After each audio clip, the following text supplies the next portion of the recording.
स्वागत है आपका हिस्ट्री अनलॉक्ड में। क्या आपने कभी सोचा है हमें ये कैसे पता चलता है कि हज़ारों साल पहले क्या हुआ था?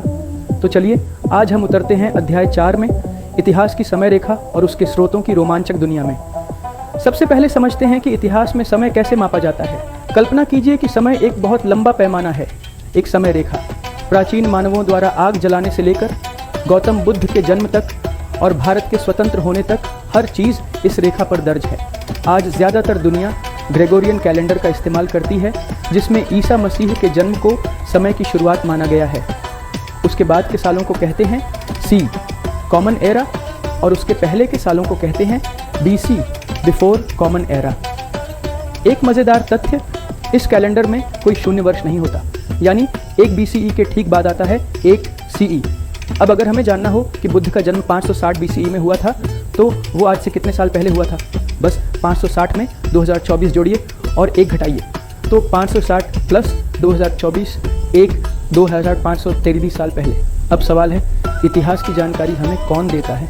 इसके लिए हमारे पास है एक टीम, असली ज़िंदगी के टाइम ट्रैवलर, भूविज्ञानी जो पृथ्वी की परतों, पहाड़ों और नदियों का अध्ययन करते हैं, जीवाश्म विज्ञानी जो जीवों और पौधों के लाखों साल पुराने अवशेषों की पढ़ाई करते हैं, मानव विज्ञानी जो मानव समाजों और संस्कृतियों को समझते हैं, और पुरातत्वविद जो ज़मीन खोदकर पुराने औजार, बर्तन, हड्डियाँ और गहने निकालते हैं। अब बात करते हैं इतिहास के स्रोतों की। ये वो सुराग होते हैं जो हमें बताते हैं कि बीते समय में जीवन कैसा था। कुछ स्रोत होते हैं पुरातात्विक, जैसे औजार, बर्तन, सिक्के, हड्डियाँ। कुछ होते हैं साहित्यिक, जैसे ग्रंथ, कविताएँ, यात्रा, वृत्तांत। कुछ होते हैं मौखिक, जैसे कहानियाँ और लोकगीत, और कुछ होते हैं कलात्मक, जैसे चित्रकला और मूर्तियाँ। आज के विज्ञान भी इसमें बहुत मदद करता है, DNA टेस्ट, जलवायु अध्ययन और रासायनिक विश्लेषण के जरिए। और हाँ, आपके घर की पुरानी तस्वीरें, चिट्ठियाँ और दादी नानी की बातें, ये भी इतिहास के स्रोत हैं। आप खुद का फैमिली ट्री बनाकर भी इतिहास को महसूस कर सकते हैं। अब चलते हैं बहुत पीछे। होमो सेपियंस यानी आधुनिक इंसान इस धरती पर करीब 3 लाख साल से है, लेकिन पृथ्वी की 4.5 अरब साल की कहानी में ये बस एक पल की तरह है।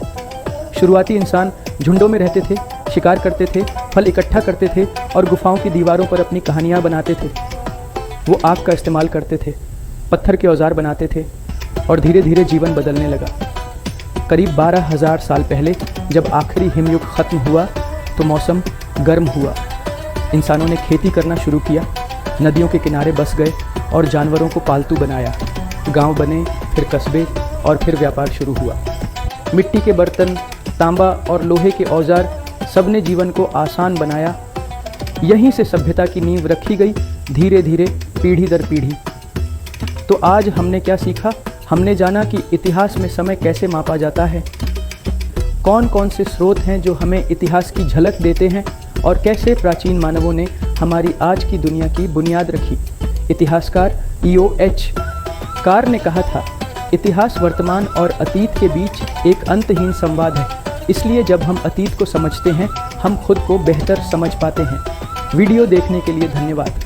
अगर आपको यह टाइम ट्रैवल मज़ेदार लगा हो तो लाइक करें, शेयर करें और सब्सक्राइब करना न भूलें। और हाँ, अपने परिवार का इतिहास जानने की कोशिश करें।